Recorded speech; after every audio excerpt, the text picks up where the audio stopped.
হঠাৎ করেই কেন ভাঙা হচ্ছে বাংলাদেশের সমস্ত মাজারগুলি, এর কারণ কি এবং আমি এর পক্ষপাতী কিনা এই বিষয়ে আজকের এই ভিডিওতে কথা বলবো।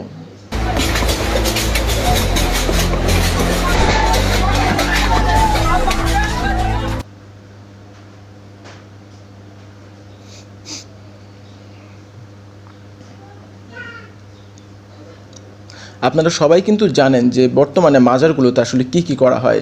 যদিও একটি মাজারে আপনি সর্বোচ্চ মাজার জিয়ারতটা করতে পারেন, কিন্তু বর্তমানে মাজারগুলোতে সেজদা সহ বিভিন্ন ধরনের অপকর্ম হয়ে থাকে। সেখানে অবাধ মেলামেশা চলে, অবাধ মাদক সেবন চলে। তো এই বিষয়টি আমাদের সবার নজরে পড়লেও আমরা কিন্তু এটাকে এড়িয়ে যাই। কেন এড়িয়ে যাই? কারণ মাজার, এখানে ভালো কাজের পাশাপাশি খারাপ কাজ যে হচ্ছে এগুলো কিন্তু আমরা দেখি না। আর আমি মনে করি না যে কোনো মাজারে ভালো কোনো কাজ হয়, কারণ মাজার হয়তো বা সর্বোচ্চ জিয়ারত করার জায়গা, তো সেইখানে অপকর্ম, মাদক সেবন এগুলো অত্যন্ত জঘন্যতম কাজ। তো এখন অনেকে বলতে পারেন যে আমি কি মাজারের বিরোধিতা করছি? আমি বলবো হ্যাঁ, অবশ্যই আমি মাজারের বিরোধিতা করছি এই কারণে, কারণ মাজার যদি পুণ্যের জায়গায় হইতো, অথবা মাজারে গিয়ে সেজদা করলে অথবা এরকম কর্মকাণ্ড করলে যদি সওয়াব পাওয়া যেত, তাহলে কিন্তু পুরো পৃথিবীর মুসলিমরা আমাদের প্রিয় নবী হযরত মুহাম্মদ সাল্লাল্লাহু আলাইহি সাল্লাম তার কিন্তু রওজা মোবারকে সবাই গিয়ে সেজদা করতো এবং সবাই কিন্তু সেখানে এই কর্মকাণ্ডগুলো করতো। এবং সেই সাথে যারা সাহাবায়ে কেরাম ছিলেন তাদেরও কিন্তু কবরগুলোকে মাজার বানিয়ে ফেলা হতো এবং সেখানেও কিন্তু সেজদা করা হতো। তো এখন বিষয় হচ্ছে, আপনি কি বলতে পারবেন যে কোন সাহাবায়ে কেরামের কবর কোথায় আছে, অথবা কার কবর কোনটি, এটি কি উল্লেখ আছে? অবশ্যই না। তাহলে বাংলাদেশে কিভাবে এই লোকেরা মাজার পূজা করে?